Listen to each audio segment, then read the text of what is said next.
అంటే ఆహ్, ఈ రోజుల్లో కోడింగ్ అంటే కేవలం కంప్యూటర్లకే కాదు, మన కెరీర్‌కి కూడా ఒక బలమైన పునాది.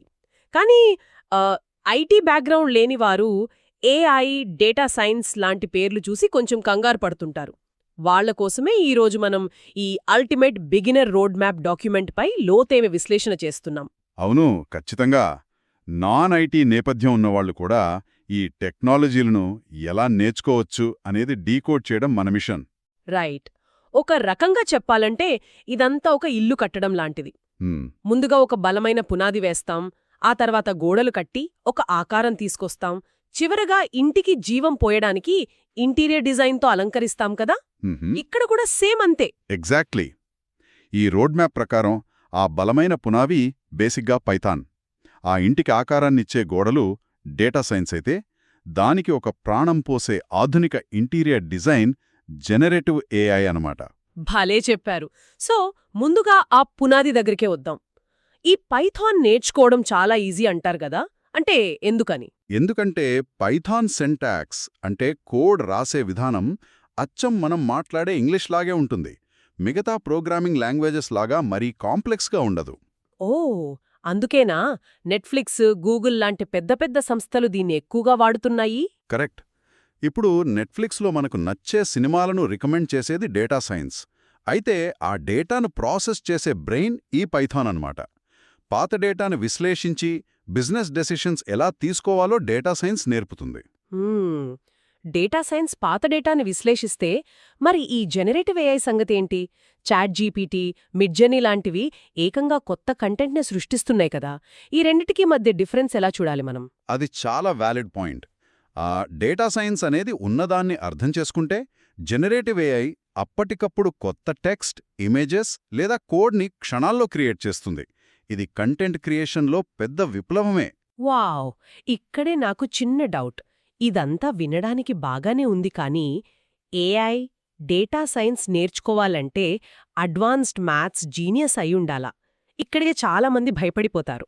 లేదు లేదు, అదొక పెద్ద అపోహ. స్టార్టింగ్లో అడ్వాన్స్డ్ మ్యాథ్స్ అస్సలు అవసరం లేదు.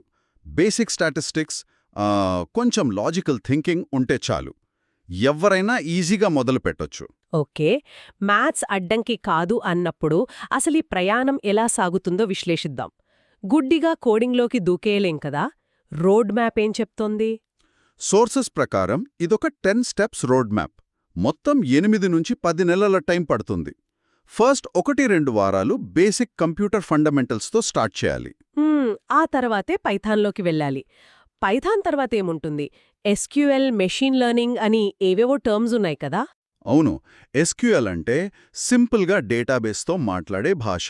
ఇక మిషన్ లెర్నింగ్ అంటే మనమిచ్చిన డేటాను బట్టి కంప్యూటర్ దానంతట అదే నేర్చుకునేలా చెయ్యడం. ఇవన్నీ ఒక ఆర్డర్లో నేర్చుకుని ఫైనల్గా జనరేటివ్ ఏఐ ప్రాజెక్ట్స్ చేయాలి. రైట్. డాక్యుమెంట్లో ఒక దినచర్య కూడా ఉంది. ఉదయం 6 గంటలకు పైథాన్ నేర్చుకుని రాత్రికి ఇంటర్వ్యూకి ప్రిపేర్ అవ్వాలని.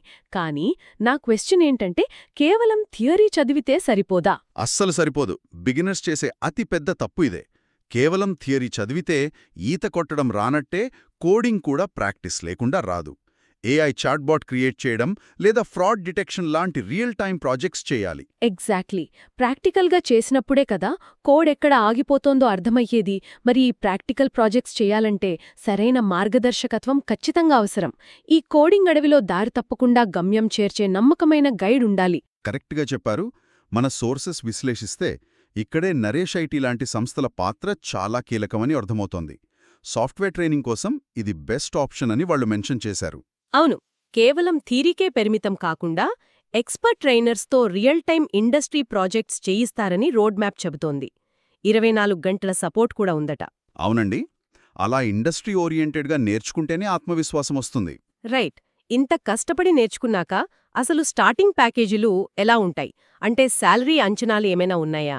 చాలా ఆకర్షణీయంగా ఉన్నాయి. ఒక బిగినర్ పైథాన్ డెవలపర్గా వెళితే సంవత్సరానికి 3 నుంచి 6 లక్షల వరకు ఉండొచ్చు. అదే ఏఐ ఇంజనీర్గా అయితే ఏకంగా 8 నుంచి 20 లక్షల వరకు ఆశించవచ్చు. వావ్! అంటే డిమాండ్ చాలానే ఉంది. కానీ కేవలం టెక్నికల్ స్కిల్స్ ఒకటే సరిపోవు గదా. ఇంటర్వ్యూలు క్రాక్ చేయాలంటే కమ్యూనికేషన్ లాంటి సాఫ్ట్ స్కిల్స్ కూడా ఎంతో ముఖ్యం. 100కి 100 పాళ్ళు నిజం. వాటితో పాటు కన్సిస్టెన్సీ అంటే నిరంతర సాధన చేస్తేనే సక్సెస్ అవుతారు. అబ్సల్యూట్లీ. ముగింపుగా ఆలోచిస్తే ఈ జనరేటివ్ ఏఐ భవిష్యత్తులో మనకు ఇంకా పేర్లు కూడా తెలియని సరికొత్త ఉద్యోగాలను సృష్టించబోతోంది. అవును, టెక్నాలజీ ఎప్పుడూ కొత్త దారులను ఓపెన్ చేస్తూనే ఉంటుంది. ఎగ్జాక్ట్లీ. అసలు రాబోయే కాలంలో ఏఐ వాడకమనేది ఈరోజు మనం స్మార్ట్ ఫోన్ వాడటం ఎంత సాధారణంగా మారిపోయిందో అంత సాధారణమైపోతుందా?